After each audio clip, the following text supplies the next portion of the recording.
আসসালামু আলাইকুম দর্শক, আজকে আমি যেই জায়গাতে অবস্থান করতেছি সেটা হলো বৃহত্তর ময়মনসিংহ জয়নুল আবেদিন পার্কে।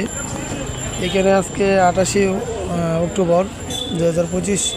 এই 28 অক্টোবর আজকে আমার লাইফে 25 বছর এই লাইফে প্রথম দেখলাম চাকরির মেলা। প্রথম মেলা দেখলাম জীবনে, কিন্তু এই প্রথম দেখলাম চাকরির মেলা, জবস ফেয়ার। ওইখানে আমি আসলাম, সেইখানে একটা নতুন অভিজ্ঞতা আমি অর্জন করলাম, নিউ এক্সপিরিয়েন্স। যেখানে হাজার হাজার লক্ষ লক্ষ যুবক যুবতী তরুণীরা পড়াশোনা করে গ্রাজুয়েট অর্জন করেও কোনো চাকরি মিলছে না তাদের। রাত দিন পরিশ্রম করেও তারা চাকরি মিলছে না। আমি তাদের মধ্যে একজন।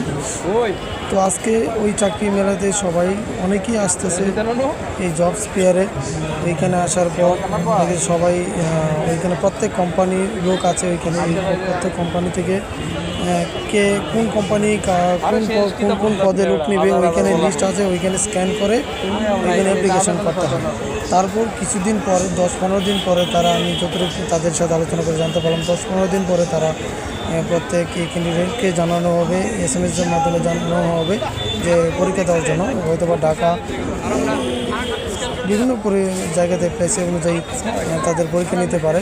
পরীক্ষার পরে তারা ওই সিলেক্ট হবে তারা চাকরি হয়েছে কিনা। তো আমিও তাদের মধ্যে চাকরি প্রত্যাশীদের মধ্যে একজন। আমিও এই চাকরি আশা করে ওইখানে 4-5টা কোম্পানিতে কিছু পোস্ট আমি যোগ্যতা অনুযায়ী কিছু পোস্টে অ্যাপ্লিকেশন করেছি। দেখি আমার রিজিকে কী আছে, তকদির কী আছে। ইনশাল্লাহ আমি একটা চাকরি